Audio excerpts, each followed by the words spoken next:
ਸਤਿ ਸ਼੍ਰੀ ਅਕਾਲ। ਤੁਸੀਂ ਜੁੜੇ ਹੋਏ ਹੋ ਪੰਜਾਬੀ ਰੇਡੀਓ USA ਦੇ ਨਾਲ ਤੇ ਮੈਂ ਹਾਂ ਪ੍ਰਵੀਨ ਸ਼ਰਮਾ ਲੈ ਕੇ ਹਾਜ਼ਰ ਹਾਂ ਪ੍ਰੋਗਰਾਮ ਖਬਰ ਤੇ ਨਜ਼ਰ। ਖਬਰ ਤੇ ਨਜ਼ਰ ਪ੍ਰੋਗਰਾਮ ਦੇ ਵਿੱਚ ਕਈ ਅਹਿਮ ਤੇ ਕਈ ਖਾਸ ਖਬਰਾਂ ਨੂੰ ਲੈ ਕੇ ਚਰਚਾ ਕਰਨ ਦੇ ਲਈ ਜੁੜ ਚੁੱਕੇ ਨੇ ਪੰਜਾਬ ਤੋਂ ਸੀਨੀਅਰ ਪੱਤਰਕਾਰ ਦੀਪਕ ਸ਼ਰਮਾ ਚਨਾਰਥਲ ਜੀ। ਸ਼ਰਮਾ ਸਤਿ ਸ਼੍ਰੀ ਅਕਾਲ, ਸਵਾਗਤ ਹੈ ਜੀ ਪੰਜਾਬੀ ਰੇਡੀਓ USA ਤੇ। ਸਤਿ ਸ਼੍ਰੀ ਅਕਾਲ ਪ੍ਰਵੀਨ ਜੀ, ਸਾਰੇ ਦਰਸ਼ਕਾਂ ਨੂੰ ਸਰੋਤਿਆਂ ਨੂੰ ਪਿਆਰ ਭਰੀ ਸਤਿ ਸ਼੍ਰੀ ਅਕਾਲ। ਸਤਿ ਸ਼੍ਰੀ ਅਕਾਲ ਜੀ। ਪ੍ਰੋਗਰਾਮ ਦੇ ਵਿੱਚ ਅੱਗੇ ਵਧਣ ਤੋਂ ਪਹਿਲਾਂ ਧੰਨਵਾਦ ਕਰਦੇ ਚਲੀਏ ਸਪਾਂਸਰਸ ਦਾ ਜਿਹੜੇ ਜ਼ਰੀਆ ਬਣਦੇ ਨੇ ਇਹਨਾਂ ਪ੍ਰੋਗਰਾਮਾਂ ਨੂੰ ਤੁਹਾਡੇ ਤੱਕ ਪਹੁੰਚਾਉਣ ਦੇ ਲਈ। ਖਾਲਸਾ ਇੰਸ਼ੋਰੈਂਸ ਏਜੰਸੀ ਵਾਲੇ ਜਿਨ੍ਹਾਂ ਤੋਂ ਤੁਸੀਂ ਹਰ ਤਰੀਕੇ ਦੀ ਇੰਸ਼ੋਰੈਂਸ ਲੈ ਸਕਦੇ ਹੋ। ਇੰਸ਼ੋਰੈਂਸ ਬਾਰੇ ਪਤਾ ਕਰਨ ਦੇ ਲਈ ਇਹਨਾਂ ਦਾ ਨੰਬਰ ਹੈ 408-272-2500। ਇਹ 1992 ਤੋਂ ਲਗਾਤਾਰ ਇੰਸ਼ੋਰੈਂਸ ਬਿਜ਼ਨਸ ਦੇ ਵਿੱਚ ਸ਼ਾਨਦਾਰ ਸੇਵਾਵਾਂ ਦੇ ਰਹੇ ਨੇ ਤੇ ਅਮਰੀਕਾ ਭਰ ਦੇ ਵਿੱਚ ਇੰਸ਼ੋਰੈਂਸ ਕਰਦੇ ਨੇ। ਓਬਾਮਾ ਕੇਅਰ, ਮੈਡੀਕੇਅਰ ਜਾਂ ਫਿਰ ਕਵਰਡ ਕੈਲੀਫੋਰਨੀਆ ਬਾਬਤ ਪਾਲਿਸੀ ਕਰਵਾਉਣ ਦੇ ਲਈ ਸਲਾਹ ਲੈਣ ਦੇ ਲਈ ਅੱਜ ਹੀ ਕਾਲ ਕਰੋ 408-272-2500 ਤੇ। ਟਰਕੀਆਨਾ ਇਮੀਗ੍ਰੇਸ਼ਨ ਲਾ ਫਰਮ ਵਾਲੇ ਜੇ ਟਰਕੀਆਨਾ ਅਟਾਰਨੀ ਟਰਕੀਆਨਾ ਦੇ ਨਾਲ ਤੁਸੀਂ US ਇਮੀਗ੍ਰੇਸ਼ਨ ਬਾਬਤ ਕੋਈ ਵੀ ਸਲਾਹ ਕਰਨੀ ਹੈ ਤੇ ਇਹਨਾਂ ਦਾ ਨੰਬਰ ਹੈ 4159090503। ਗੁਰਦੀਪ ਸਿੰਘ ਬਿਰਦੀ ਕਲੋਵਿਸ, ਮਨਦੀਪ ਸਿੰਘ, ਸੰਦੀਪ ਕੌਰ ਸੈਨ ਹੋਜ਼ੇ, ਅਮਰੀਕ ਸਿੰਘ ਅਟਵਾਲ, ਜਰਨੈਲ ਸਿੰਘ ਯੂਬਾ ਸਿਟੀ, ਗੁਰਨਾਮ ਸਿੰਘ ਐਂਟੀਲੋਪ ਤੇ ਜਰਨੈਲ ਸਿੰਘ ਸਿਆਟਲ ਤੋਂ। ਇਹਨਾਂ ਸਾਰੇ ਹੀ ਸਪਾਂਸਰਸ ਦਾ ਬਹੁਤ ਬਹੁਤ ਧੰਨਵਾਦ। ਤੇ ਜੇਕਰ ਤੁਸੀਂ ਵੀ ਪੰਜਾਬੀ USA ਦੇ ਇਹਨਾਂ ਪ੍ਰੋਗਰਾਮਾਂ ਨੂੰ ਸਪਾਂਸਰ ਕਰਨਾ ਚਾਹੁੰਦੇ ਹੋ ਤਾਂ ਸਟੂਡੀਓ ਦਾ ਨੰਬਰ ਹੈ 408-272-5200। ਅੱਜ ਦਾ ਇਹ ਖਬਰ ਤੇ ਨਜ਼ਰ ਪ੍ਰੋਗਰਾਮ ਸਾਲ 2025 ਦੀ 4 ਅਗਸਤ ਦਾ ਪ੍ਰੋਗਰਾਮ ਹੈ ਤੇ ਦਿਨ ਅੱਜ ਸੋਮਵਾਰ ਹੈ। ਖਬਰਾਂ ਦੀ ਸ਼ੁਰੂਆਤ ਕਰੀਏ ਇੱਕ ਅਹਿਮ ਪੰਥਕ ਮਾਮਲੇ ਤੋਂ। 2 ਦਸੰਬਰ 2024 ਜਦੋਂ ਅਕਾਲੀ ਦਲ ਦੇ ਲਈ ਇਮਤਿਹਾਨ ਦੀ ਘੜੀ ਸੀ ਤੇ ਜਦੋਂ ਬਹੁਤ ਵੱਡੀ ਗਿਣਤੀ ਦੇ ਵਿੱਚ ਪੰਜਾਬੀਆਂ ਤੇ ਸਿੱਖ ਸੰਗਤਾਂ ਨੇ ਸੰਤੁਸ਼ਟੀ ਪ੍ਰਗਟਾਈ ਸੀ ਕਿ ਜਿਹੜੀਆਂ ਗੱਲਾਂ ਉਹ ਪਿਛਲੇ 10 ਸਾਲਾਂ ਤੋਂ ਕਰ ਰਹੇ ਸਨ, 9-10 ਸਾਲਾਂ ਤੋਂ ਕਰ ਰਹੇ ਸਨ, ਉਹਨਾਂ ਗੱਲਾਂ ਬਾਬਤ ਸੁਖਬੀਰ ਸਿੰਘ ਬਾਦਲ ਅਕਾਲੀ ਦਲ ਦੇ ਪ੍ਰਧਾਨ ਨੇ ਖੁਦ ਹਾਂ ਦੇ ਵਿੱਚ ਰੂਪ ਦੇ ਵਿੱਚ ਉਹਨੂੰ ਸਹਿਮਤੀ ਦਿੱਤੀ ਤੇ ਉਹਨੂੰ ਕਬੂਲ ਕੀਤਾ। ਪਰ ਉਸ ਤੋਂ ਬਾਅਦ ਹੀ ਜਦੋਂ ਰੈਲੀ ਹੁੰਦੀ ਹੈ, ਜਿਹਦੇ ਬਾਰੇ ਤੁਸੀਂ ਜ਼ਿਕਰ ਵੀ ਕੀਤਾ ਸੀਗਾ ਕਿ ਇਸ ਰੈਲੀ ਦੇ ਵਿੱਚ ਮਤਾ ਪਾਇਆ ਗਿਆ ਸੀਗਾ, ਤਾਂ ਉਸ ਰੈਲੀ ਤੋਂ ਬਾਅਦ ਹੀ ਚਰਚਾ ਚੱਲ ਪਈ ਸੀਗੀ ਕਿ ਕੀ ਇਹ ਹੁਕਮਨਾਮੇ, ਇਹ ਜੋ ਨਵੀਆਂ ਜਿਹੜੀਆਂ ਚੀਜ਼ਾਂ ਸਿਆਸਤ ਦੇ ਵਿੱਚ, ਪੰਥਕ ਸਿਆਸਤ ਦੇ ਵਿੱਚ ਹੋਈਆਂ ਨੇ, ਕੀ ਬਦਲੀਆਂ ਵੀ ਜਾ ਸਕਦੀਆਂ ਨੇ। ਉਹੀ ਚਰਚਾ ਹੁਣ ਫਿਰ ਚੱਲ ਪਈ ਸ਼ਰਮਾ ਜੀ। 2 ਦਸੰਬਰ ਦੇ ਹੁਕਮਨਾਮੇ ਕੀ ਬਦਲੇ ਜਾ ਸਕਦੇ ਨੇ? ਪ੍ਰਵੀਨ ਜੀ, 1 ਤਰੀਕ ਨੂੰ 1 ਅਗਸਤ ਨੂੰ ਪੰਜ ਸਿੰਘ ਸਾਹਿਬਾਨ ਦੀ ਬੈਠਕ ਰੱਖੀ ਹੋਈ ਸੀ ਜੀ, ਪਰ ਅਚਾਨਕ ਕਾਰਜਕਾਰੀ ਜਥੇਦਾਰ ਗਿਆਨੀ ਕੁਲਦੀਪ ਸਿੰਘ ਗੜਗੱਜ ਹੋਰਾਂ ਦੇ ਬਹੁਤ ਨੇੜਲੇ ਰਿਸ਼ਤੇ ਚੋਂ ਜੀ, ਉਹਨਾਂ ਦਾ ਸੜਕ ਹਾਦਸੇ 'ਚ ਦੇਹਾਂਤ ਹੋ ਜਾਂਦਾ ਹੈ। ਉਸ ਤੋਂ ਬਾਅਦ ਮਤਲਬ ਉਹ ਫਿਰ ਇਸ ਬੈਠਕ ਨੂੰ ਅੱਗੇ ਪਾ ਦਿੰਦੇ ਨੇ। ਹੁਣ ਇਹ ਸੀਗਾ ਕਿ ਉਹਨਾਂ ਦਾ ਅੰਤਮ ਅਰਦਾਸ ਹੈਗੀ ਸੀ 10 ਤਰੀਕ। ਮੰਨਿਆ ਜਾ ਰਿਹਾ ਕਿ ਜਥੇਦਾਰ ਗੜਗੱਜ ਹੋਰਾਂ ਦੀ ਇੱਛਾ ਸੀ ਕਿ ਆਪਾਂ 10 ਤਰੀਕ ਤੋਂ ਬਾਅਦ ਹੀ ਪੰਜ ਸਿੰਘ ਸਾਹਿਬਾਨ ਦੀ ਬੈਠਕ ਸੱਦੀ ਜੀ, ਪਰ ਇਹਦਾ ਮਤਲਬ ਕੋਈ ਉੱਪਰ ਵੀ ਹੈਗਾ ਹੋਰ ਫਿਰ ਜਿਹੜਾ ਚਲਾ ਰਿਹਾ। ਬਿਲਕੁਲ ਜੀ। ਜੇ ਤਾਂ ਜਥੇਦਾਰ ਸਾਹਿਬ ਹੀ ਫੈਸਲਾ ਦਿੰਦੇ ਫਿਰ ਤਾਂ 10 ਤੋਂ ਬਾਅਦ ਹੀ ਹੁੰਦੀ ਬੈਠਕ। ਇਹ ਤਰੀਕ ਦੀ ਬੈਠਕ ਕਿਵੇਂ? ਵੈਸੇ ਜਿਹੜੀ ਬੈਠਕ ਦਾ ਏਜੰਡਾ 1 ਤਰੀਕ ਵਾਲਾ ਸੀ ਉਹੀ 6 ਵਾਲਾ। ਠੀਕ ਹੈ। ਏਜੰਡਾ ਸਪਸ਼ਟ ਕਿ ਅਸੀਂ ਜਿਹੜਾ ਸ਼੍ਰੀਨਗਰ ਦੇ ਵਿੱਚ ਵਾਪਰਿਆ ਸ਼੍ਰੀ ਗੁਰੂ ਤੇਗ ਬਹਾਦਰ ਜੀ 350 ਸਾਲਾਂ ਨੂੰ ਲੈ ਕੇ ਭਾਸ਼ਾ ਪ੍ਰੋਗਰਾਮ ਰੱਖੇ ਸੀ, ਉੱਥੇ ਜੋ ਵੀਰ ਸਿੰਘ ਨੇ ਗਾਉਂਦਿਆਂ ਨਾਚ ਗਾਣਾ ਹੋਇਆ, ਹਾਂਜੀ, ਉਹਨਾਂ ਨੇ ਤੁਰੰਤ ਮੰਗ ਲਈ ਸੀ, ਉਹਨਾਂ ਨੇ ਤੁਰੰਤ ਅਰਜੀ ਵੀ ਦਿੱਤੀ ਸੀ, ਜਥੇਦਾਰ ਸਾਹਿਬ ਨੂੰ ਮਿਲ ਵੀ ਲਏ। ਪਰ ਉਸ ਮਾਮਲੇ 'ਚ ਭਾਸ਼ਾ ਵਿਭਾਗ ਦੇ ਡਾਇਰੈਕਟਰ ਜਸਵੰਤ ਜੱਫਰ ਤੇ ਮੰਤਰੀ ਹਰਜੋਤ ਬੈਂਸ ਤਲਬ ਕਰ ਲਈ ਜੀ। ਹੁਣ ਉਹ ਤਰੀਕ 6 ਤੇ ਆ ਗਈ। ਹੁਣ 6 ਤਰੀਕ ਨੂੰ ਹਰਜੋਤ ਬੈਂਸ ਤਾਂ ਕਹਿੰਦੇ ਮੈਂ ਜਾਊਂਗਾ ਜੀ, ਮੈਂ ਤਾਂ ਨਵਾਣੇ ਸਿੱਖ ਵਜੋਂ ਪੇਸ਼ ਹੋਊਗਾ। ਜਸਵੰਤ ਜੱਫਰ ਰੁਕਾ ਆ ਗਿਆ ਕਿ ਜੀ ਕਿ ਮੈਂ ਨਿੱਜੀ ਰਜੇਵੇਂ ਕਰਨ ਪਹਿਲਾਂ ਹੀ ਵਿਦੇਸ਼ ਗਿਆ ਹੋਇਆ ਕਿ ਮੈਂ ਤਾਂ 12 ਤੋਂ ਬਾਅਦ ਆਉਣਾ ਜੀ ਵਾਪਸ। ਸੋ ਉਹਨਾਂ ਦੇ ਲਈ ਉਹ ਤਾਂ ਤਰੀਕ ਅਗਲੀ ਮਿਲ ਜੂਗੀ ਉਹਨਾਂ ਨੂੰ ਜੀ। ਪਰ ਕੀ 6 ਤਰੀਕ ਵਾਲੀ 6 ਅਗਸਤ ਵਾਲੀ ਪੰਜ ਸਿੰਘ ਸਾਹਿਬਾਨ ਦੀ ਬੈਠਕ ਸਿਰਫ ਇਸ ਕੰਮ ਲਈ ਹੋਇਆ ਜਾਂ ਉਹ 2 ਦਸੰਬਰ ਦੇ ਫੈਸਲਿਆਂ ਨੂੰ ਮੁੜ ਕੇ ਗੇੜਾ ਦੇਣ ਲਈ ਵੀ ਹੈ? ਉਸ ਮੁੜ ਪੱਤਰੇ ਫਰੋਲਣ ਦੇ ਲਈ ਉਹਦੇ ਵਿੱਚ ਕੁਝ ਤਬਦੀਲੀਆਂ ਕਰਨੀ ਵੀ ਹੈ। ਹੁਣ ਇਸ ਦਾ ਦੂਸਰਾ ਪਹਿਲੂ ਹੈ। ਅੱਜ ਦਾ ਦਿਨ ਸਾਡੇ ਇੱਥੇ 5 ਤਰੀਕ ਸ਼ੁਰੂ ਹੋ ਗਈ, 5 ਅਗਸਤ ਸ਼ੁਰੂ ਹੋ ਗਿਆ।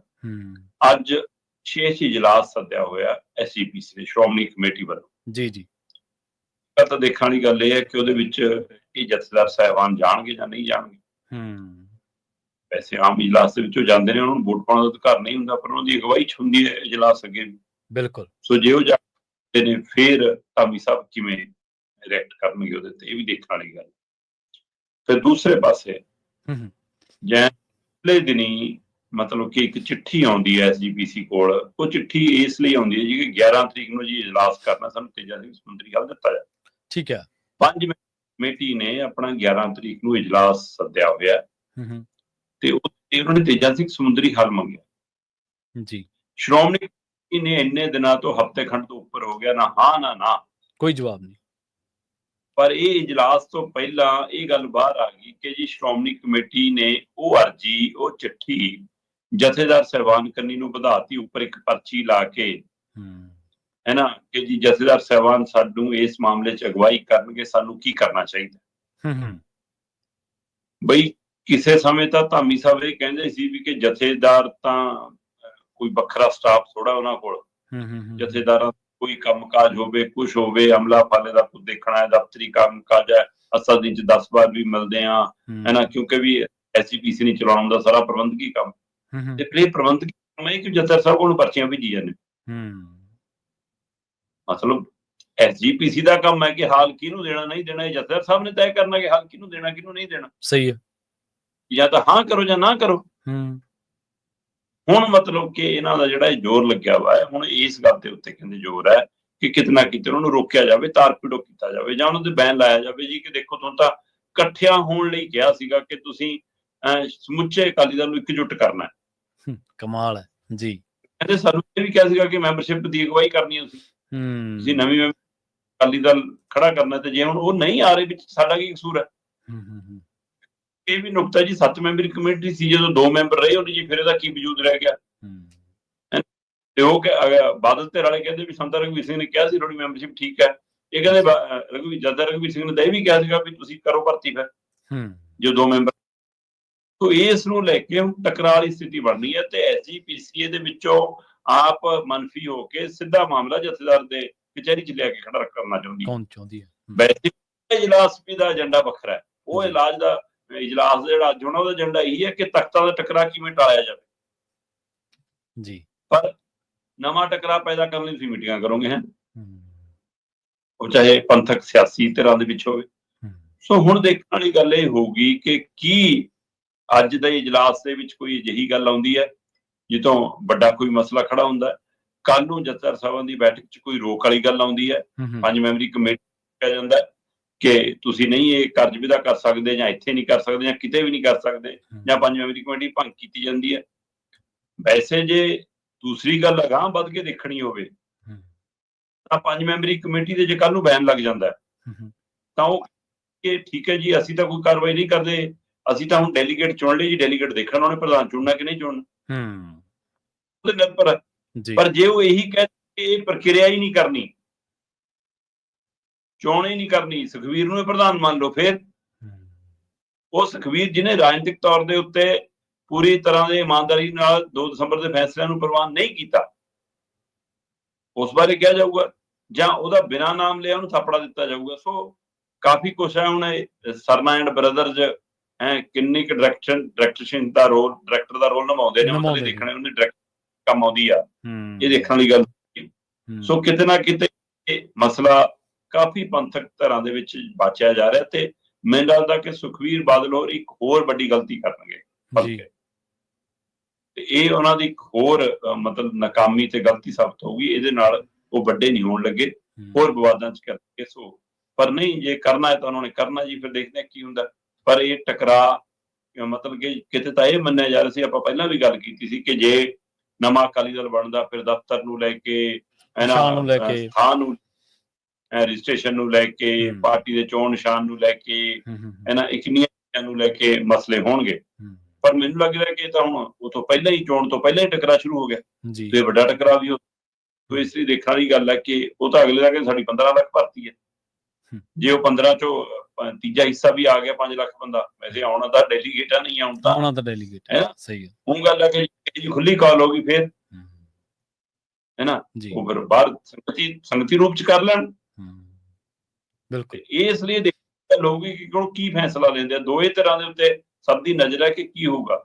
ਪਰ ਇਹਦੇ ਵਿੱਚ ਜੇ SGPC ਔਰ ਜਥੇਦਾਰ ਸਾਹਿਬਾਨ ਇਹ ਰੋਲ ਨਿਭਾਉਂਦੇ ਆ ਕਿ ਦਰਵਾਜ਼ੇ ਬੰਦ ਕਰ ਦਿਓ ਤੇਜਾ ਸਿੰਘ ਸਮੁੰਦਰੀ ਹਾਲ ਦੇ, ਫਿਰ ਇਹ ਸ਼ੁਭ ਸੰਕੇਤ, ਇਹ ਚੰਗਾ ਸੀ। ਬਿਲਕੁਲ ਸਹੀ ਹੈ, ਇਹ ਤੁਹਾਡੀ ਗੱਲ ਸਹੀ ਹੈ ਸ਼ਰਮਾ ਜੀ, ਕਿ ਪੰਥਕ ਮਾਮਲਿਆਂ ਦੇ ਵਿੱਚ, ਪੰਥਕ ਸਿਆਸਤ ਦੇ ਵਿੱਚ ਤਖ਼ਤਾਂ ਦਾ ਟਕਰਾਅ ਕਿਵੇਂ ਰੋਕਿਆ ਜਾਵੇ, ਇਹ ਨਾ ਵਾਪਰੇ ਭਵਿੱਖ ਦੇ ਵਿੱਚ, ਇਹਦੇ ਤੇ ਮੀਟਿੰਗ ਜ਼ਰੂਰ ਹੋਣੀ ਚਾਹੀਦੀ ਹੈ। ਪਰ ਇੱਕ ਮੀਟਿੰਗ ਅਸੀਂ ਉਮੀਦ ਕਰਦੇ ਹਾਂ ਭਵਿੱਖ ਦੇ ਵਿੱਚ ਅਜਿਹੀ ਵੀ ਹੋਵੇ ਜਿਹੜੀ ਇਹ ਵਿਚਾਰੇ ਕਿ ਪੰਥਕ ਸ਼ਖਸੀਅਤਾਂ, ਪੰਥਕ ਜਥੇਬੰਦੀਆਂ, ਸੰਸਥਾਵਾਂ ਦੇ ਉੱਪਰ ਸਿਆਸੀ ਗਲਬਾ, ਖਾਸ ਕਰਕੇ ਇੱਕ ਪਰਿਵਾਰ ਵਿਸ਼ੇਸ਼ ਦਾ ਕਬਜ਼ਾ, ਉਹ ਕਿਵੇਂ ਛੁਡਵਾਇਆ ਜਾਵੇ। ਇਹਦੇ ਤੇ ਵੀ ਕੋਈ ਨਾ ਕੋਈ ਮੀਟਿੰਗ ਜ਼ਰੂਰ ਹੋਊਗੀ ਭਵਿੱਖ ਦੇ ਵਿੱਚ। ਫਿਲਹਾਲ ਤਾਂ ਕੋਈ ਧਿਰ ਅਜਿਹੀ ਮੀਟਿੰਗ ਦੀ ਅਗਵਾਈ ਕਰਦੀ ਨਜ਼ਰ ਘੱਟ ਆਉਂਦੀ ਆ। ਅਗਲੀ ਗੱਲ ਕਰੀਏ ਲੈਂਡ ਪੂਲਿੰਗ ਦੀ। ਲੈਂਡ ਪੂਲਿੰਗ ਦੇ ਮਾਮਲੇ ਦੇ ਵਿੱਚ ਤੁਸੀਂ ਇਹਦੇ ਵਿੱਚ ਕੋਈ ਦੋ ਰਾਏ ਨਹੀਂ ਕਿ ਬੜੀ ਆਲਾ ਦਰਜੇ ਦੀ ਸਾਨੂੰ ਜਾਣਕਾਰੀ ਹਮੇਸ਼ਾ ਦਿੰਦੇ ਰਹੇ, ਹਰ ਪੱਖ ਤੋਂ, ਹਰ ਪਹਿਲੂ ਤੋਂ। ਅਮਨ ਅਰੋੜਾ ਇਹਦੇ ਗੁਣਗਾਨ ਕਰਦੇ ਨਜ਼ਰ ਆਉਂਦੇ ਸੀਗੇ ਸ਼ੁਰੂ ਦੇ ਵਿੱਚ। ਉਹਨਾਂ ਦੀ ਪ੍ਰੈਸ ਕਾਨਫਰੰਸ ਦੀ ਇੱਕ ਗੱਲ, ਇੱਕ ਨੁਕਤੇ ਤੇ ਆਪਾਂ ਵਿਚਾਰ ਕੀਤੀ ਸੀ, ਮੈਨੂੰ ਚੰਗੀ ਤਰ੍ਹਾਂ ਯਾਦ ਆ। ਜਿਹੜੀ ਪਾਲਿਸੀ ਨੂੰ ਸਰਕਾਰ ਏਦਾਂ ਜ਼ੋਰ ਸ਼ੋਰ ਦੇ ਨਾਲ ਪ੍ਰਚਾਰ ਰਹੀ ਸੀ, ਸਰਕਾਰ ਦੇ ਮੰਤਰੀ, ਉਹਨਾਂ ਦਾ ਪ੍ਰਧਾਨ ਤੇ ਹੋਰ ਉਹਨਾਂ ਦਾ IT ਸੈੱਲ, ਉਸ ਲੈਂਡ ਪੂਲਿੰਗ ਨੀਤੀ ਦਾ ਕਹਿੰਦੇ ਹੁਣ ਨਾਂ ਲੈਣ ਤੋਂ ਵੀ ਡਰਨ ਲੱਗੀ ਹੈ ਮਾਨ ਸਰਕਾਰ।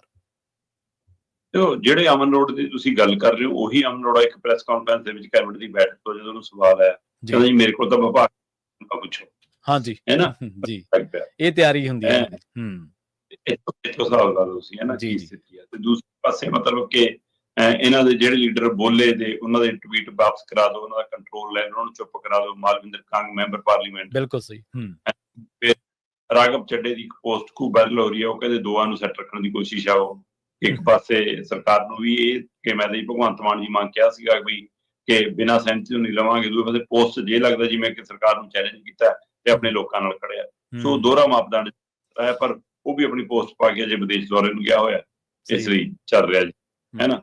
ਤੇ ਇੱਧਰ ਕਹਿੰਦੇ ਜੀ ਕਿ ਮਤਲਬ ਕਿ ਜਿਹੜੇ ਮੰਤਰੀ ਸਾਹਿਬ ਕੱਢੇ ਸੀਗੇ ਧਾਲੀਵਾਲ ਹੋਰੀ, ਉਹਨਾਂ ਦੀ ਵੀ ਇੱਕ ਪੋਸਟ ਆ ਗਈ ਸੀ ਜਿਹੀ ਕਿ ਲੈਂਡ ਪੂਲਿੰਗ ਦੇ ਖਿਲਾਫ, ਤੇ ਉਹ ਪੋਸਟ ਵੀ ਹਟਾਤੀ ਤੇ ਉਹਨਾਂ ਨੂੰ ਵੀ ਚੁੱਪ ਕਰਾ ਲਿਆ। ਮਤਲਬ ਇਹਦਾ ਮਤਲਬ ਅੰਦਰ ਕੁਛ ਨਾ ਕੁਛ ਤਾਂ ਭਾਂਬੜ ਮੱਚ ਰਿਹਾ, ਕੁਛ ਨਾ ਕੁਛ ਤਾਂ ਹਿਲਜੁਲ ਹੋ ਰਹੀ ਜੀ ਜੀ। ਤੇ ਉਹਦੇ ਤੇ ਹੁਣ ਨਹੀਂ ਬੋਲਣਾ ਜਾਂ ਬੋਲਦਿਆਂ ਨੂੰ ਚੁੱਪ ਕਰਾਉਣਾ ਹੈ, ਜਾਂ ਬਾਕੀਆਂ ਦੀ ਅਜੇ ਜ਼ਮੀਰ ਨਹੀਂ ਜਾਗੀ, ਪਰ ਇਹਨਾਂ ਦੇ ਅਸਤੀਫੇ ਆਉਣ ਲੱਗ ਪਏ। ਜਿਹੜਾ ਮੁੱਖ ਮੰਤਰੀ ਸਾਹਿਬ ਦਾ OSDC ਧੂਰੀ ਖੇਤਰ ਸਾਰਾ ਦੇਖਦਾ ਸੀਗਾ, ਠੀਕ ਹੈ ਨਾ, ਉਹਨੇ ਲੈਂਡ ਪੂਲਿੰਗ ਦਾ ਵਿਰੋਧ ਕਰਤਾ ਜਨਤਕ ਤੌਰ ਤੇ। ਉਹ ਕਹਿੰਦਾ ਵੀ ਇਹ ਇਹਨਾਂ ਲਈ ਬਹੁਤ ਨੁਕਸਾਨਦੇਹ ਸਾਬਤ ਹੋਊਗੀ ਜੇ ਇਸ ਨੂੰ ਇਸ ਤਰ੍ਹਾਂ ਲਿਆਉਂਦੇ ਨੇ, ਹੈ ਨਾ। ਮੋਗੇ ਤੋਂ ਸੀਗਾ ਸਾਬਕਾ ਜ਼ਿਲ੍ਹਾ ਪ੍ਰਧਾਨ ਤੇ ਚੇਅਰਮੈਨ ਸੀ ਉੱਥੋਂ ਜ਼ਿਲ੍ਹਾ ਯੋਜਨਾ ਬੋਰਡ ਦਾ, ਉਹਨੇ ਅਸਤੀਫਾ ਦੇ ਦਿੱਤਾ, ਹੈ ਨਾ। ਪਹਿਲਾਂ ਇੱਕ ਦੋ ਲੀਡਰ ਇਹਨਾਂ ਦੇ ਕਿਸਾਨ ਵਿੰਗ ਨਾਲ ਸੰਬੰਧਿਤ ਅਸਤੀਫੇ ਦੇ ਗਏ ਨੇ। ਸੋ ਬੇਸ਼ੱਕ ਹੇਠਲੇ ਪੱਧਰ ਤੇ ਹਿਲਜੁਲ ਹੋਈ ਹੈ ਤੇ MLA ਦੇ ਅੰਦਰ ਡਰ ਸਹਿਮ ਬਹੁਤ ਹੈ, ਪਰ ਫਿਰ ਵੀ ਕਿਤੇ ਨਾ ਕਿਤੇ ਇਹ ਸਰਕਾਰ ਦੇ ਅੰਦਰ ਇਹ ਅੜੀ ਅਜੇ ਹੈਗੀ ਹੈ ਕਿ ਜੋ ਮਰਜ਼ੀ ਹੋ ਜਾਵੇ ਜੀ ਆਪਾਂ ਲਾਗੂ ਕਰਨਾ। ਹੁਣ ਕੁਝ ਲੋਕ ਤਾਂ ਇਹ ਕਹਿਣ ਲੱਗ ਪਏ ਕਿ ਵੀ ਅੜੀ ਦਾ ਕਾਰਨ ਹੀ ਇਹੀ ਹੈ ਕਿ ਅੱਗੇ ਜਿਹੜੀਆਂ ਪ੍ਰਾਈਵੇਟ ਕੰਪਨੀਆਂ ਨੂੰ ਇਹ ਜ਼ਮੀਨਾਂ ਦੇਣੀਆਂ ਨੇ, ਉਹਨਾਂ ਤੋਂ ਐਡਵਾਂਸ ਲੈ ਲਿਆ ਕਹਿੰਦੇ। ਉਹ ਅੱਛਾ। ਤੇ ਇਸ ਲਈ ਕਹਿੰਦੇ ਹੁਣ ਪਿੱਛੇ ਹਟਣਾ ਔਖਾ ਹੈ, ਤੇ ਅਗਲੇ ਤਾਂ ਕਹਿੰਦੇ ਕਿ ਸਣੇ ਵਿਆਜ ਪੈਸੇ ਵਸੂਲਣਗੇ ਫਿਰ ਜੇ ਵਾਪਸ ਦੇਣਾ। ਤੇ ਇਸ ਲਈ ਕਹਿੰਦੇ ਇਹ ਵੀ ਚਰਚਾਵਾਂ ਨੇ ਹੁਣ, ਕਿੰਨੀਆਂ ਕੁ ਵਾਜਬ ਨੇ, ਕਿੰਨੀਆਂ ਕੁ ਨਹੀਂ। ਇਹ ਤਾਂ ਜੇ ਕੱਲ ਨੂੰ ਕਿਤੇ ਆਮੋ ਸਾਹਮਣਾ ਹੋਵੇ ਫਿਰ ਸਾਬਤ ਕਰਨੀਆਂ ਪੈਣਗੀਆਂ, ਹੈ ਨਾ। ਫਿਰ ਸਰਕਾਰ ਲਈ ਜਵਾਬਦੇਹੀ ਤਾਂ ਬਣਦੀ ਹੈ ਕਿ ਵੀ ਦੱਸੋ ਲੋਕਾਂ ਚ ਤਾਂ ਇਹ ਰਾਏ ਬਣ ਗਈ, ਮੈਂ ਇਹਦਾ ਕੀ ਕਰ। ਉਧਰ SKM ਨੇ ਕੱਲ ਆਪਣੀ ਬੈਠਕ ਕੀਤੀ ਜੀ। ਉਸ ਬੈਠਕ ਚ ਉਹਨਾਂ ਨੇ ਉਹ ਚਿੱਠੀ ਵੀ ਵਿਚਾਰੀ ਜਿਹੜੀ ਹੁਣ ਪੰਨੂ ਪੰਧੇਰਾਂ ਵਾਲੀ ਕਿਸਾਨ ਮਜ਼ਦੂਰ ਜਥੇਬੰਦੀ ਨੇ ਦਿੱਤੀ ਹੈ ਜੀ ਕਿ ਆਪਾਂ ਇਕੱਠਿਆਂ ਲੜੀਏ, ਇਕੱਠਿਆਂ ਕਰੀਏ। ਉਹਦਾ ਡੱਲੇਵਾਲ ਹੋਰੀ ਵੀ ਆਪਣੇ ਪ੍ਰੋਗਰਾਮ ਰੱਖਣ ਲੱਗੇ ਨੇ ਅੱਡੋ ਅੱਡ ਜੇ ਕੁਝ, ਉਹ ਵੀ ਨੇੜੇ ਆਉਣਾ ਚਾਹੁੰਦੇ ਨੇ ਕਹਿੰਦੇ ਹੁਣ। ਤੇ ਇੱਧਰ SKM ਨੇ ਉਹ ਚਿੱਠੀਆਂ ਵੀ ਵਿਚਾਰ ਲੀਆਂ ਤੇ ਕੁੱਲ ਮਿਲਾ ਕੇ ਉਹਨਾਂ ਦਾ ਟਾਰਗੇਟ ਹੈ ਹੁਣ 24 ਅਗਸਤ ਨੂੰ ਮਹਾਪੰਚਾਇਤ ਰੱਖੀ ਆ। ਔਰ ਕੱਲ੍ਹ ਵਾਲੀ ਬੈਠਕ ਤੋਂ ਸਰਕਾਰ ਨੂੰ ਉਹਨਾਂ ਨੇ ਚੈਲੰਜ ਕਰਤਾ ਵੀ ਕਿ ਜਾਂ ਤਾਂ 24 ਅਗਸਤ ਤੋਂ ਪਹਿਲਾਂ ਵਾਪਸ ਲੈ ਲਓ, ਠੀਕ ਹੈ ਜੀ, ਨਹੀਂ ਫਿਰ ਤਿਆਰ ਹੋ ਜਾਓ। ਹੁਣ ਦੇਖਣ ਵਾਲੀ ਗੱਲ ਹੈ ਕਿ ਕੀ ਸਰਕਾਰ ਆਪਣੀਆਂ ਸ਼ਕਤੀਆਂ ਵਰਤੂਗੀ, ਪੁਲਿਸ ਤੰਤਰ ਦੀ ਵਰਤੋਂ ਕਰੂਗੀ, ਚੱਕਚਕਈਆ ਕਰੂਗੀ, ਭੰਨਤੋੜ ਕਰੂਗੀ, ਖਿੱਚਤੂ ਕਰੂਗੀ। ਕੀ ਦੂਸਰੇ ਪਾਸੇ ਮੁੱਖ ਮੰਤਰੀ ਭਗਵੰਤ ਮਾਨ ਜੀ ਤੇ ਉਹਨਾਂ ਦੇ ਮੁੱਖ ਮੰਤਰੀ ਕੇਜਰੀਵਾਲ ਜੀ ਕੱਲ ਲੁਧਿਆਣੇ ਚ ਸੀ, ਠੀਕ ਹੈ ਨਾ। ਤਾਂ ਉਹ ਲੁਧਿਆਣੇ ਦੇ ਵਿੱਚ ਕੱਲ ਫੇਰ ਕੋਈ ਮੀਟਿੰਗਾਂ ਕਰੋ ਜੀ, ਐਲਾਨ ਕਰੋ ਜੀ, ਆਹ ਕਰੋ, ਸਾਰਾ ਕੁਛ ਕਰਦੇ ਫਿਰਦੇ ਆ ਜੀ।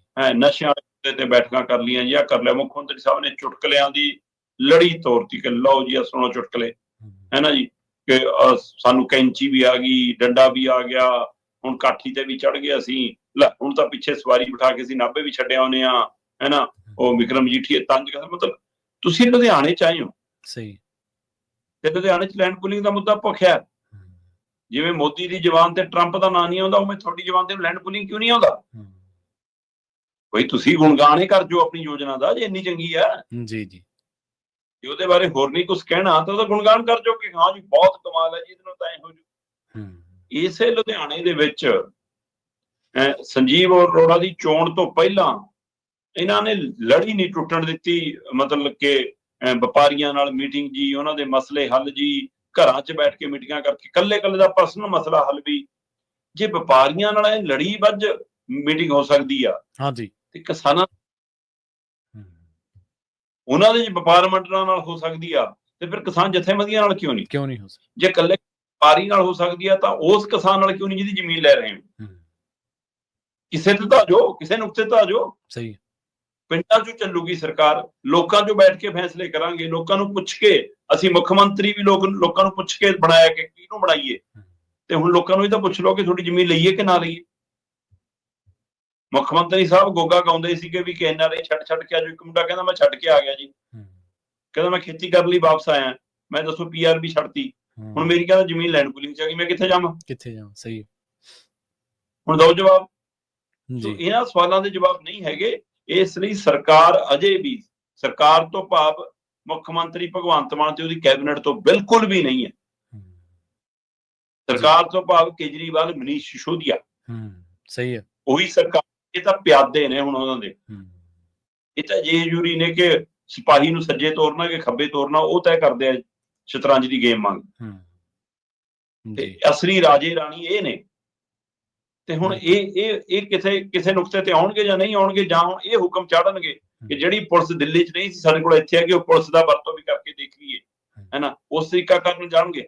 ਕੀ ਪੰਜਾਬ ਨੂੰ ਟਕਰਾਉਣਾ ਹੈ, ਲੜਾਉਣਾ ਹੈ, ਪੜਾਉਣਾ ਹੈ ਨਾ। ਮਤਲਬ ਇਹ ਕਿਹੜੀ ਨੀਤੀ ਹੈ ਇਹਨਾਂ ਦੀ? ਇਹ ਹੁਣ ਸਮਝ ਲਓ ਕਿ ਇੱਥੇ ਕਿੰਨੇ ਇਹਨਾਂ ਦੇ, ਜਿਵੇਂ ਉਹ ਕਦੇ ਮੁਗਲ ਆ ਗਏ, ਕਦੇ ਅੰਗਰੇਜ਼ ਆ ਗਏ, ਕਦੇ ਹਮਲਾਵਰ ਆ ਗਏ, ਇਹਨਾਂ ਨੂੰ ਟੁੱਟ ਕੇ ਲੈ ਗਏ, ਕਦੇ ਸੰਜੇ ਉਹ ਆ ਗਿਆ, ਸੰਜੇ ਸਿੰਘ ਆ ਗਿਆ, ਕਦੇ ਸੰਦੀਪ ਪਾਠਕ ਆ ਗਿਆ, ਕਦੇ ਜੀ ਰਾਘਵ ਆ ਗਿਆ, ਕਦੇ ਜੀ ਸਿੰਦਰ ਜੈਨ ਆ ਗਿਆ, ਹੈ ਨਾ। ਇਹ ਦਰਗੇਸ਼ ਪਾਠਕ ਆ ਗਿਆ। ਲੜੀਵਾਰ ਆਈ ਜਾਓ, ਲੁੱਟ ਕੇ ਜਾਈ ਜਾਓ। ਤੇ ਹੁਣ ਇਹਨਾਂ ਦੀ ਸਿੱਧੇ ਆਪ ਬੈਠੇ ਨੇ ਕੇਜਰੀਵਾਲ ਤੇ ਮਨੀਸ਼ ਸਿਸੋਦੀਆ। ਇਹ ਪੰਜਾਬ ਲੁੱਟ। ਬਿਲਕੁਲ ਜੀ। ਇਹਦੇ ਉੱਤੇ ਸਮੁੱਚੇ ਪੰਜਾਬ ਨੂੰ ਇਕਜੁੱਟਤਾ ਨਾਲ ਲੜਨਾ ਪੈਣਾ, ਔਰ ਲੈਂਡ ਪੂਲਿੰਗ ਦਾ ਮੁੱਦਾ ਇਹਨਾਂ ਦੀ ਗਲੇ ਦੀ ਹੱਡੀ ਬਣ ਚੁੱਕਿਆ ਜੀ। ਸ਼ਰਮਾ ਜੀ, ਜਿਹੜਾ ਤੁਸੀਂ ਕਿਹਾ ਨਾ ਮੁੱਖ ਮੰਤਰੀ, ਪੰਜਾਬ ਦੇ ਮੁੱਖ ਮੰਤਰੀ ਤੇ ਉਹਨਾਂ ਦੇ ਮੁੱਖ ਮੰਤਰੀ, ਇਹ ਵੀ ਇੱਕ ਵੱਖਰੀ ਗੱਲ ਆ ਵੀ ਵਾਕਈ ਉਹਨਾਂ ਦੇ ਮੁੱਖ ਮੰਤਰੀ ਦੇ ਵੀ ਗਾਂ ਮੁੱਖ ਮੰਤਰੀ ਹੁੰਦੇ ਨੇ। ਦੂਜੀ ਗੱਲ ਇਹ ਆ ਵੀ ਜਿਹੜੀ ਪੁਲਿਸ ਬਲ ਦੀ ਵਰਤੋਂ ਆ, ਇੱਕ ਖਬਰ ਚਰਚਿਤ, ਤੁਸੀਂ ਵੀ ਉਹ ਤੋਂ ਵਾਕਿਫ ਹੋਵੋਗੇ ਵੀ ਟੀਚਰਸ ਜਿਨ੍ਹਾਂ ਨੇ ਧਰਨਾ ਦੇਣਾ ਸੀਗਾ, ਕਲਾਸਰੂਮ ਦੇ ਵਿੱਚ 6-6 ਘੰਟੇ ਇਹਨਾਂ ਨੇ ਪੁਲਿਸ ਬਿਠਾ ਕੇ ਰੱਖੀ ਉਸ ਟੀਚਰ ਨੂੰ ਨਜ਼ਰਬੰਦ ਕਰਨ ਦੇ ਲਈ। ਤੁਸੀਂ ਦੇਖੋ ਉਹ ਜਵਾਕ, ਉਹ ਸਕੂਲ ਦੇ ਬੱਚੇ ਕੀ ਸੋਚਦੇ ਹੋਣਗੇ ਸਰਕਾਰ ਦੇ ਬਾਰੇ, ਉਹ ਟੀਚਰ ਕੀ ਸੋਚਦੇ ਹੋਣਗੇ। ਇੱਕ ਪਾਸੇ ਮੁੱਖ ਮੰਤਰੀ ਸਾਹਿਬ ਖੁਦ ਉਸ ਪਰਿਵਾਰ ਤੋਂ ਆਉਂਦੇ ਨੇ ਜਿਸ ਪਰਿਵਾਰ ਦੇ ਵਿੱਚ ਮੁਖੀ ਅਧਿਆਪਕ ਸੀਗਾ, ਇੱਕ ਪਾਸੇ ਇਹਨਾਂ ਦਾ ਟੀਚਰਾਂ ਦੇ ਨਾਲ ਆ ਵਰਤਾਰਾ। ਇੱਕ ਦਿਨ ਤੁਸੀਂ ਖਬਰ ਵੀ ਕੀਤੀ ਸੀ ਵੀ ਟੀਚਰ ਸਭ ਤੋਂ ਵੱਧ ਜੇ ਧਰਨੇ ਦੇ ਉੱਤੇ ਲਾਠੀਚਾਰਜ ਹੋਇਆ ਤੇ ਉਹਨਾਂ ਦੇ ਵਿੱਚ ਅਧਿਆਪਕਾਂ ਦਾ ਧਰਨਾ ਇੱਕ ਸਭ ਤੋਂ ਵੱਡਾ। ਅਗਲੀ ਗੱਲ ਕਰੀਏ ਪੰਜਾਬ ਦੀ ਚਰਚਾ, ਜਾਂ ਪੰਜਾਬ ਦੇ ਅਖਬਾਰਾਂ ਦੇ ਵਿੱਚ ਜਾਂ ਸਿਆਸੀ ਗਲਿਆਰਿਆਂ ਦੇ ਵਿੱਚ ਭੇਡਾਂ ਦਾ ਬੜਾ ਚਰਚਾ। ਕਹਿੰਦੇ ਭੇਡਾਂ ਦਾ ਦੱਸੋ ਹੁਣ ਕੀ ਕਰੀਏ? ਪ੍ਰਵੀਨ ਜੀ, ਭੇਡਾਂ ਦੀ ਚਰਚਾ ਅੱਜ ਕੱਲ੍ਹ ਸੋਸ਼ਲ ਮੀਡੀਆ ਤੇ ਵੀ ਖੂਬ ਹੈ। ਹਾਂਜੀ, ਬਿਲਕੁਲ। ਔਰ ਇਸ ਨੂੰ ਰਾਜਨੀਤਿਕ ਤੌਰ ਤੇ ਬਹੁਤ ਬਿਆਨਿਆ ਜਾ ਰਿਹਾ, ਖਾਸ ਕਰਕੇ ਆਮ ਆਦਮੀ ਪਾਰਟੀ ਦੀ ਸਰਕਾਰ ਬਣਨ ਤੋਂ ਬਾਅਦ। ਜੀ ਜੀ, ਬਿਲਕੁਲ।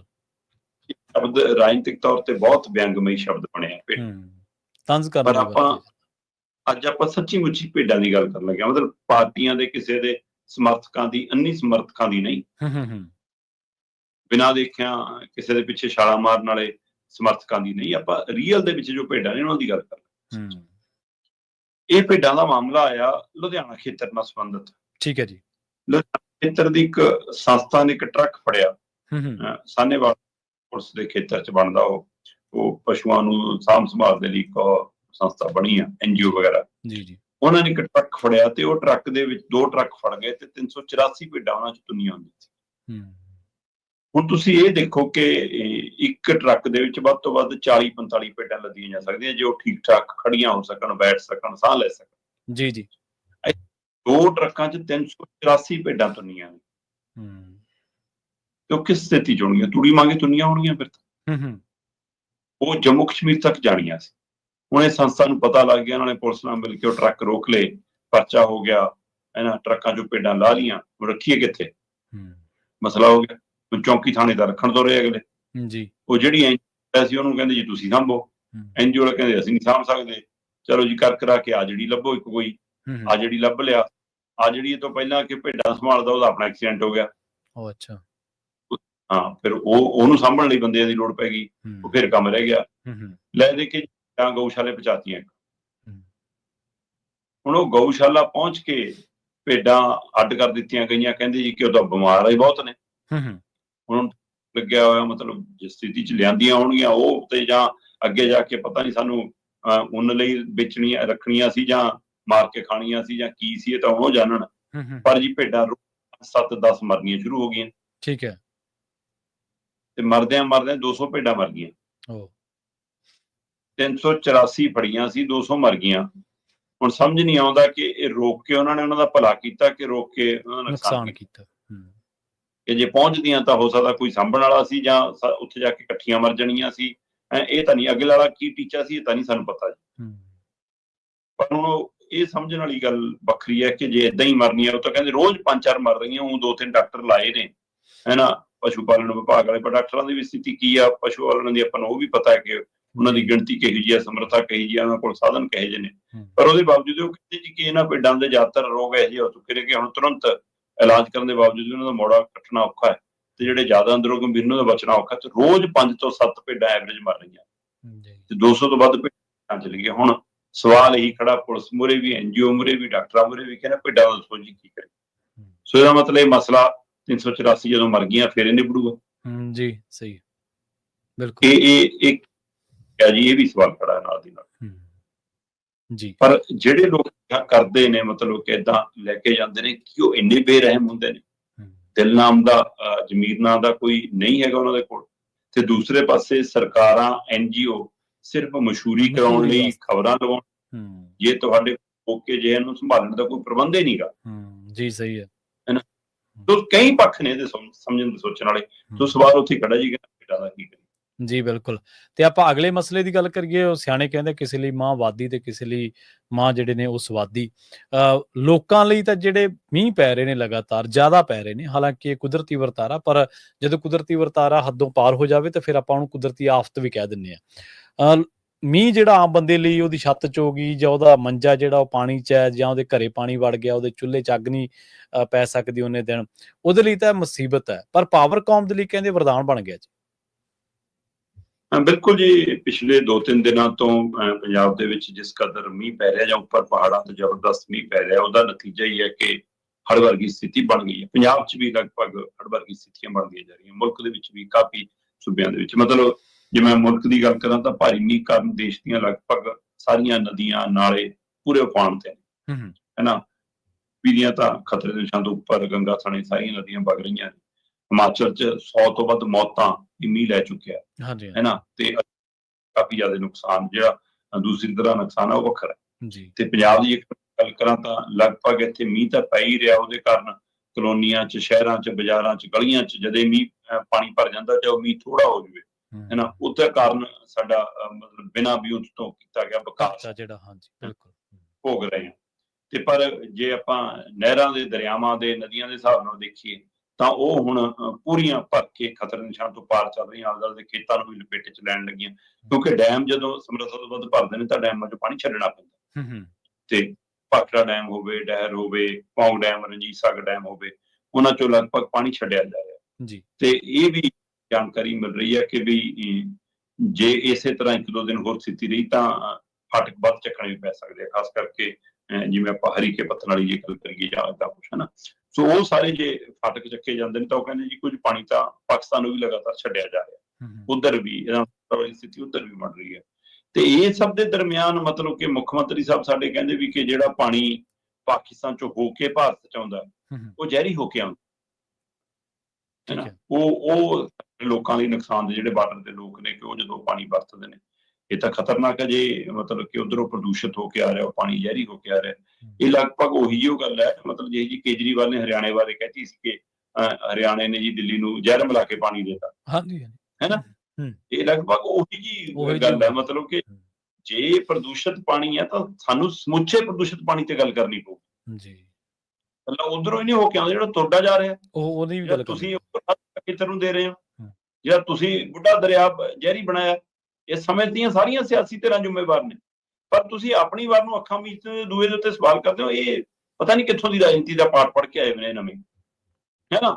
ਸੋ ਇਸ ਲਈ ਇਹ ਵੀ ਮੁੱਦਾ ਕਾਫੀ ਗੰਭੀਰ ਭਖਿਆ ਹੋਇਆ ਤੇ ਇੱਧਰ ਪਾਵਰਕਾਮ ਐਕਚੁਅਲੀ ਸੁੱਖ ਦਾ ਥਾਂ ਲੈ ਰਹੀ ਹੈ, ਕੋਈ ਸ਼ੱਕ ਨਹੀਂ। ਠੀਕ ਹੈ। ਪਾਵਰਕਾਮ ਕਹਿੰਦੀ ਵੀ ਕਿ ਸਾਡੀ ਮੰਗ ਤਾਂ ਲਗਾਤਾਰ ਬਿਜਲੀ ਦੀ ਵਧੀ ਹੈ ਪਿਛਲੇ ਸਾਲਾਂ ਦੇ ਮੁਕਾਬਲੇ, ਪਰ ਇਸ ਵਾਰ ਇਸ ਮੀਂਹ ਕਰਕੇ ਖਪਤ ਜ਼ਰੂਰ ਘਟ ਗਈ, ਕਿਉਂਕਿ ਮੰਗ ਵਧਣ ਦਾ ਕਾਰਨ ਕੱਲਾ ਗਰਮੀਓ ਨਹੀਂ ਗਾ। ਮੰਗ ਵਧਣ ਦਾ ਕਾਰਨ ਤਾਂ ਫਿਰ ਆ ਜਿਹੜਾ ਅਖੌਤੀ ਵਿਕਾਸ ਹੈ ਕਿ ਫਲੈਟ ਬਣ ਗਏ, ਕੋਠੀਆਂ ਬਣ ਗਈਆਂ, ਘਰ ਬਣ ਗਏ, ਸ਼ੋਰੂਮ ਬਣ ਗਏ, ਹੈ ਨਾ, ਆ ਮੁਫਤ ਬਿਜਲੀ ਵਾਲੀ ਸਕੀਮ ਆ ਗਈ, ਨਵੇਂ ਕਨੈਕਸ਼ਨ ਲੱਗ ਗਏ, ਉਹ ਵੀ ਇੱਕ ਕਾਰਨ ਹੁੰਦਾ ਜੀ, ਹੈ ਨਾ। ਤੇ ਪਰ ਪਾਵਰਕਾਮ ਕਹਿੰਦਾ ਵੀ ਕਿ ਸਾਡੀ ਖਪਤ 'ਚ ਕਮੀ ਆਈ ਹੈ।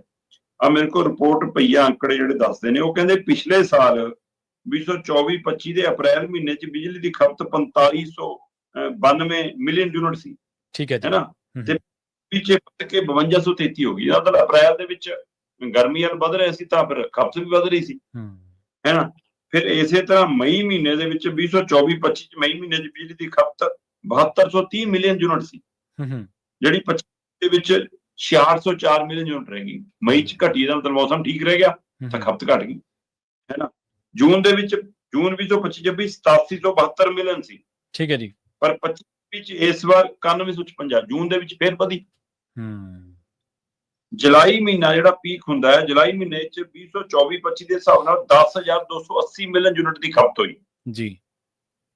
ਪਰ ਮਤਲਬ ਇਹ ਪਿਛਲੇ ਸਾਲ, ਇਸ ਸਾਲ ਜੇ 25-26 ਦੇਖੀ ਤਾਂ 9594 ਰਹਿ ਗਈ, 7% ਲਗਭਗ ਪਿਛਲੇ ਸਾਲ ਨਾਲੋਂ ਘੱਟ ਹੈ। ਸੋ ਜੇ 2 ਮਹੀਨੇ ਵੀ ਇਸ ਗਰਮੀ ਦੇ ਵਿੱਚ 2.5 ਮਹੀਨੇ ਵੀ ਅਜਿਹੇ ਲੰਘੇ ਜਿਸ 'ਚ ਖਪਤ ਘਟ ਗਈ ਤੁਹਾਡੀ, ਹੈ ਨਾ, ਤਾਂ ਮਤਲਬ ਕਿ ਇਹਨਾਂ ਨੂੰ ਫਿਰ ਮਹਿੰਗੀ ਬਿਜਲੀ ਜਿਹੜੀ ਖਰੀਦਣੀ ਪੈਂਦੀ ਹੈ, ਬਾਹਰੋਂ ਪ੍ਰਬੰਧ ਕਰਨਾ ਪੈਂਦਾ, ਉਹ ਖਰਚਾ ਵੀ ਮਤਲਬ ਘਟ ਗਿਆ ਨਾ। ਸੋ ਕੱਲੀ ਬਿਜਲੀ ਦੀ ਖਪਤ ਨਹੀਂ ਘਟੀ, ਪਾਵਰਕਾਮ ਨੂੰ ਵੀ ਸਾਹ ਆ ਗਿਆ ਜੀ, ਬਿਲਕੁਲ। ਸੋ ਮਾਮਲੇ 'ਚ ਕਿਉਂਕਿ ਵੈਸੇ ਵੀ ਖਤਰੇ ਦੇ ਨਿਸ਼ਾਨ ਤੇ ਆ ਪਾਵਰਕਾਮ ਵੀ ਤੇ ਸਾਡਾ ਪੰਜਾਬ ਰੋਡਵੇਜ਼ ਤੇ ਪਨਬਸ ਵੀ, ਕਿਉਂਕਿ ਸਬਸਿਡੀਆਂ ਵਾਲੇ ਪੈਸੇ ਦਿੰਦੇ ਹੀ ਨਹੀਂ ਸਰਕਾਰ ਸਮੇਂ ਸਿਰ, ਉਹਦੇ ਕਾਰਨ ਉਹਨਾਂ ਹਾਂ ਪੱਤੇ ਸਾਰਾ ਕੁਝ ਕਰਦੇ ਨੇ, ਜਦੋਂ ਕਿ ਡਿਮਾਂਡ ਲਗਾਤਾਰ ਵਧ ਰਹੀ ਹੈ। ਸਾਲ 2024-25 ਚ ਬਿਜਲੀ ਦੀ ਮੰਗ 10,661 ਮੈਗਾਵਾਟ ਸੀ, ਜਿਹੜੀ 25-26 ਦੇ ਵਿੱਚ ਇਸ ਵਾਰ 11,276 ਮੈਗਾਵਾਟ ਤੱਕ ਗਈ, ਹੈ ਨਾ। ਤੇ ਮਈ ਮਹੀਨੇ ਵਿੱਚ 14,596 ਮੈਗਾਵਾਟ ਪਿਛਲੇ ਸਾਲ ਸੀ ਤੇ ਇਸ ਸਾਲ 14,240 ਮੈਗਾਵਾਟ ਤੱਕ ਗਈ। ਜੂਨ ਦੇ ਵਿੱਚ ਪਿਛਲੇ ਸਾਲ 16,000 ਮੈਗਾਵਾਟ ਦੀ ਡਿਮਾਂਡ ਸੀ, ਇਸ ਵਾਰ 16,794, ਲਗਭਗ 17,000 ਦੇ ਨੇੜੇ ਚਲੀ ਗਈ, ਹੈ ਨਾ। ਇਸੇ ਤਰ੍ਹਾਂ ਜੁਲਾਈ 'ਚ ਪਿਛਲੇ ਸਾਲ 16,037 ਮੈਗਾਵਾਟ ਸੀ, ਜਿਹੜੀ ਇਸ ਵਾਰ 17,160 ਮੈਗਾਵਾਟ ਗਈ।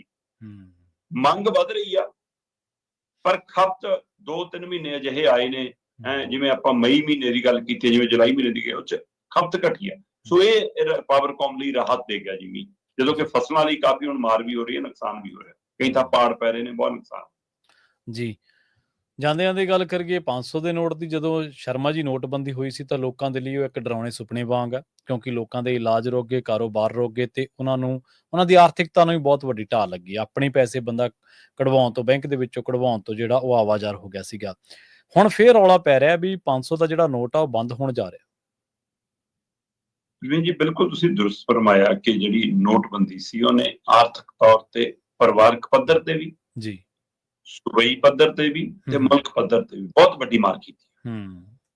ਉਹਦਾ ਅਜੇ ਤੱਕ ਵੀ ਉਹ ਘਾਟਾ ਲੋਕਾਂ ਦਾ ਪੂਰਾ ਨਹੀਂ ਹੋ ਰਿਹਾ, ਉਹ ਪੈਰਾਂ ਸਿਰ ਨਹੀਂ ਆਇਆ ਮੁੜ ਕੇ ਸਿਸਟਮ ਜੀ। ਕਿੰਨਿਆਂ ਦੇ ਰੁਜ਼ਗਾਰ ਗਏ, ਕਾਰੋਬਾਰ ਗਏ, ਕੰਮਕਾਰ ਪ੍ਰਭਾਵਿਤ ਹੋਏ, ਬੱਚਤ ਪ੍ਰਭਾਵਿਤ ਹੋਈ, ਉਹ ਸਾਰਾ ਕੁਛ।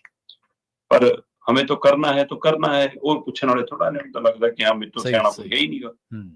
ਤੋ ਇਸ ਲਈ ਨਰਿੰਦਰ ਮੋਦੀ ਦਾ ਫੈਸਲਾ ਹੁਣ ਤੱਕ ਆਰਥਿਕ ਤੌਰ ਦੇ ਉੱਤੇ ਦੇਸ਼ ਲਈ ਨੁਕਸਾਨਦੇਹ ਸਾਬਤ ਹੋਇਆ। ਪਰ ਉਹ ਤੋਂ ਬਾਅਦ ਇੱਕ ਹੋਰ ਗਲਤੀ ਕੀਤੀ ਕਿ 2000 ਦਾ ਨੋਟ ਚਲਾਤਾ। ਉਹਦੇ ਨਾਲ ਫਿਰ ਮਤਲਬ ਕਿ ਇਹ ਜਿਹੜੇ ਆਰਥਿਕਤਾ ਸਮਝਦੇ ਨੇ, ਇਹਨਾਂ ਨੂੰ ਪਤਾ ਹੈ ਕਿ ਬੜੇ ਨੋਟ ਲਿਆਉਣ ਦਾ ਕਿੰਨਾ ਨੁਕਸਾਨ ਹੁੰਦਾ। ਉਹ ਫਿਰ ਦਬਾਅ ਬਣਿਆ, RBI ਨੇ ਸਮਝਾਇਆ ਬੁਝਾਇਆ, ਫਿਰ ਆਖਰ ਹੌਲੀ ਹੌਲੀ ਚਲਨ ਚੋਂ 2000 ਦਾ ਨੋਟ ਬਾਹਰ ਕੀਤਾ, ਉਹਨੂੰ ਸਿਸਟਮੈਟਿਕਲੀ ਲੈ ਕੇ ਗਏ, ਮਤਲਬ ਬੈਂਕਾਂ 'ਚ ਆਈ ਗਿਆ ਤਾਂ ਜਮ੍ਹਾਂ ਕਰੀ ਜਾਓ, ATM 'ਚ ਪਾਉਣਾ ਬੰਦ ਕਰ ਦਿਓ, ਹੈ ਨਾ, ਵਰਤੋਂ 'ਚੋਂ ਬਾਹਰ ਕਰਨਾ ਸ਼ੁਰੂ ਕਰਤਾ, ਉਸ ਤਰੀਕੇ ਨਾਲ ਉਹਨੂੰ ਖਤਮ ਕੀਤਾ ਜੀ। ਹੁਣ ਬਾਜ਼ਾਰ 'ਚ 500 ਦਾ ਨੋਟ ਵੱਡਾ ਨੋਟ ਹੈ, ਤੇ ਹੁਣ ਇਹ ਦਿਨੀ ਇੱਕ ਸੋਸ਼ਲ ਮੀਡੀਆ ਤੇ ਰੌਲਾ ਪੈਣ ਲੱਗਿਆ ਵੀ ਕਿ ਜਿਹੜੇ RBI ਨੇ ਹਦਾਇਤ ਕਰਤੀ ਜੀ, ਕਹਿੰਦੇ ਇਹ ਅਫਵਾਹ ਫੈਲੀ ਕਿ ਆਰਬੀਆਈ ਦੀ ਹਦਾਇਤ ਹੈ ਜੀ ਕਿ ਜਿਹੜੇ ਏਟੀਐਮ ਨੇ ਬੈਂਕਾਂ ਦੇ, ਉਹਨਾਂ ਦੀ ਟਰੇਆਂ ਦੇ ਵਿੱਚ 500 ਦਾ ਨੋਟ ਰੱਖਣਾ ਬੰਦ ਕਰ ਦਿਓ। ਠੀਕ ਹੈ ਕਿ ਜੀ ਹੁਣ ਦਿਨਾਂ 'ਚ ਏਟੀਐਮ 'ਚੋਂ 500 ਦਾ ਨੋਟ ਨਹੀਂ ਨਿਕਲਿਆ ਕਰੂਗਾ। ਜਦੋਂ ਇਹ ਗੱਲ ਫੈਲਣੀ ਸ਼ੁਰੂ ਹੋਈ ਤਾਂ ਮਤਲਬ ਕਿ ਉਹਦਾ ਅਸਰ ਇਹ ਲੱਗਣ ਲੱਗਿਆ ਲੋਕਾਂ ਨੂੰ ਕਿ ਲੈ ਵੀ ਹੁਣ ਇਹ 500 ਨੋਟ ਵੀ ਬੰਦ ਕਰਨੇ, ਕਿਉਂਕਿ ਵੀ ਦੁੱਧ ਦਾ ਫੂਕਿਆ ਲੱਸੀ ਨੂੰ ਫੂਕਾ ਮਾਰ ਕੇ ਪੀਂਦਾ। ਉਹਨਾਂ ਨੇ ਪਹਿਲਾਂ 500 ਤੇ 1000 ਦੇ ਨੋਟ ਬੰਦ ਹੁੰਦੇ ਦੇਖੇ, ਦੇਸ਼ ਦੀ ਆਮ ਜਨਤਾ ਨੂੰ ਮਤਲਬ ਲਾਈਨਾਂ 'ਚ ਲੱਗਦਿਆਂ ਦੇਖਿਆ, ਤੇ ਫਿਰ 2000 ਦਾ ਨੋਟ ਬਾਹਰ ਹੁੰਦਾ ਦੇਖਿਆ। ਇਸ ਨੂੰ ਲੱਗਾ ਕਿ ਇਹ ਵੀ ਕਰ ਸਕਦਾ, ਵੀ ਤਾਂ ਕੁਝ ਵੀ ਕਰ ਸਕਦਾ, ਕਿਉਂਕਿ ਪਿਛਲੇ ਦਿਨ ਇਹ ਵੀ ਰੌਲਾ ਪੈ ਗਿਆ ਸੀਗਾ ਕਿ ਵੀ ਇਹ ਹੁਣ 300 ਤੇ 700 ਦਾ ਨੋਟ ਚਲਾਉਣਾ ਚਾਹੁੰਦੇ ਆ। ਇਹੀ ਜਿਹੀਆਂ ਊਟ ਪਟਾਂਗ ਗੱਲਾਂ ਵੀ ਸਾਡੇ ਬਹੁਤ ਚੱਲਦੀਆਂ, ਤੇ ਉਹਦੇ ਵਿੱਚ ਲੋਕਾਂ ਨੂੰ ਲੱਗਿਆ ਕਿ ਲੈ ਵੀ ਕਿਤੇ ਇਹ ਨਹੀਂ ਪਤਾ ਕਿ ਹਾਂ 500 ਨੋਟ ਬੰਦ ਹੋ ਜਾਵੇ। ਸੋ ਜਦੋਂ ਇਹ ਮੁੱਦਾ ਸੋਸ਼ਲ ਮੀਡੀਆ ਤੋਂ ਪੋਸਟਾਂ ਤੋਂ ਨਿਕਲ ਕੇ ਮੀਡੀਆ ਦੀਆਂ ਵੈਬਸਾਈਟਾਂ ਤੇ ਚੱਲਣ ਲੱਗਿਆ, ਅਖਬਾਰਾਂ ਦੀਆਂ ਖਬਰਾਂ 'ਚ ਆਉਣ ਲੱਗਾ ਜੀ ਯਾਰ ਰੌਲਾ ਪੈ ਰਿਹਾ ਅਫਵਾਹ ਦੇ ਹਵਾਲੇ ਨਾਲ, ਫਿਰ ਆਰਬੀਆਈ ਨੂੰ ਔਰ ਭਾਰਤ ਸਰਕਾਰ ਨੂੰ ਸਾਹਮਣੇ ਆਉਣਾ ਪਿਆ। ਔਰ ਭਾਰਤ ਸਰਕਾਰ ਨੇ ਵੀ ਔਰ ਆਰਬੀਆਈ ਨੇ ਵੀ ਸਪਸ਼ਟ ਕੀਤਾ ਕਿ 500 ਦਾ ਨੋਟ ਨਾ ਬੰਦ ਹੋ ਰਿਹਾ, ਨਾ ਬੰਦ ਕਰਨ ਦੀ ਕੋਈ ਯੋਜਨਾ ਹੈ। ਇਹ ਬੈਂਕਾਂ 'ਚੋਂ ਵੀ ਮਿਲੂਗਾ, ਇਹ ਏਟੀਐਮ 'ਚੋਂ ਵੀ ਮਿਲੂਗਾ, ਤੇ ਤੁਹਾਡੀ ਚਲਨ 'ਚ ਵੀ ਰਹੂਗਾ। ਕੋਈ ਲੋਕ ਇਹਨੂੰ ਲੈ ਕੇ ਫਿਕਰਮੰਦ ਨਾ ਹੋਣ, ਪਰ ਤਾਂ ਵੀ ਲੋਕਾਂ ਦੇ ਵਿੱਚ ਇੱਕ ਸਹਿਮ ਜਿਹਾ ਪੈਦਾ ਹੋ ਗਿਆ, ਚਰਚਾ ਜ਼ਰੂਰ ਤੁਰੀ ਹੋਈ। ਜੀ ਬਿਲਕੁਲ, ਜਦੋਂ ਸਰਕਾਰਾਂ ਦੀ ਕੋਈ ਕ੍ਰੈਡੀਬਿਲਿਟੀ ਨਾ ਰਹੇ ਫਿਰ ਲੋਕਾਂ ਦੇ ਵਿੱਚ ਸਹਿਮ ਹੀ ਪੈਦਾ ਹੋਣਾ ਸ਼ਰਮਾ ਜੀ। ਜਦੋਂ ਲੋਕਾਂ ਨੂੰ ਇਹ ਪਤਾ ਹੋਵੇ ਵੀ ਰਾਤ ਨੂੰ ਕੀ ਪਤਾ ਪ੍ਰਾਈਮ ਟਾਈਮ ਦੇ ਵਿੱਚ ਪ੍ਰਧਾਨ ਮੰਤਰੀ ਸਾਹਿਬ ਨੇ ਆ ਕੇ ਕੀ ਕਹਿ ਦੇਣਾ, ਫਿਰ ਲੋਕਾਂ ਨੇ ਡਰਨਾ ਹੀ ਹੈ, ਹੋਰ ਲੋਕ ਕੀ ਕਰਨ। ਸ਼ਰਮਾ ਜੀ, ਇਹਨਾਂ ਖਾਸ ਖਬਰਾਂ ਤੇ ਖਾਸ ਜਾਣਕਾਰੀਆਂ ਦੇ ਲਈ ਤੁਹਾਡਾ ਬਹੁਤ ਬਹੁਤ ਧੰਨਵਾਦ ਜੀ। ਸਤਿ ਸ਼੍ਰੀ ਅਕਾਲ ਜੀ। ਪ੍ਰੋਗਰਾਮ ਖਬਰ ਤੇ ਨਜ਼ਰ ਨੂੰ ਆਪਾਂ ਇੱਥੇ ਸਮਾਪਤ ਕਰਾਂਗੇ। ਤੁਹਾਡਾ ਸਾਰਿਆਂ ਦਾ ਵੀ ਬਹੁਤ ਧੰਨਵਾਦ। ਸਤਿ ਸ਼੍ਰੀ ਅਕਾਲ। ਜੁੜੇ ਰਹੋ ਪੰਜਾਬੀ ਰੇਡੀਓ USA ਦੇ।